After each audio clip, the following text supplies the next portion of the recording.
Oui, Poussin. Oui, maman, j'ai une question. En gros, j'essaie d'évangéliser une amie actuellement et elle se pose la question pourquoi elle devrait être en Christ maintenant étant jeune et pas plus tard, genre ayant 40 ans. Ok, donc sa question, si je comprends bien, elle voudrait savoir en fait quels seraient les avantages, quels seraient ses avantages en étant en Christ actuellement plutôt que plus tard à 40 ans comme moi, quoi. Exactement. Ok, la question, c'est une bonne question en soi. Donc je dirais que déjà, bon, chaque jeune en Christ, comme n'étant pas en Christ, rencontre des difficultés. Beaucoup de difficultés, j'imagine que oui, en effet, voilà, vous avez énormément de défis, mais déjà, ne serait-ce que dans le fait le fait de savoir qu'en Christ, on a le Saint-Esprit qui vient vivre avec nous et qui nous accompagne en fait jusqu'à la fin de nos jours, donc qui marche avec toi, qui marche avec nous chaque jour de notre vie, qui fait que déjà, au niveau des défis qu'on peut rencontrer, ça fait qu'on a un allié sûr et certain. Et ensuite, comment je pourrais étayer le sujet.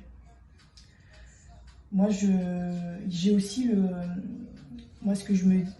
pour avoir vécu du coup beaucoup plus longtemps dans le monde que d'années de conversion, déjà je peux même témoigner que moi je me dis souvent que j'aurais voulu connaître Dieu plus tôt et être en Christ plus tôt.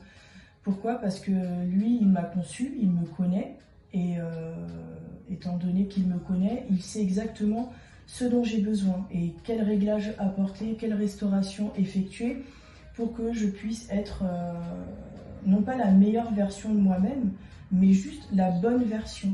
La version que lui, justement, avait prévu que je sois.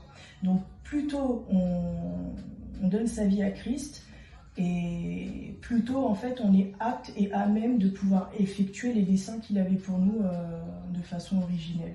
Voilà. Parce qu'il faut savoir que dans le monde, tout ce qu'on vit, ça nous détruit, ça nous abîme et ça nous déforme. Qui fait qu'on peut être difficilement cette bonne version-là, qu'il faut qu'on puisse être pour atteindre en tout cas tous les objectifs. Parce que David, dans les psaumes, dit « Mes destinées sont dans ta main ».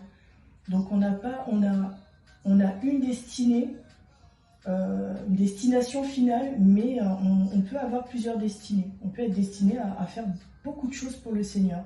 Voilà. Donc, merci pour ta réponse. Je t'en prie, Poussin, bisous.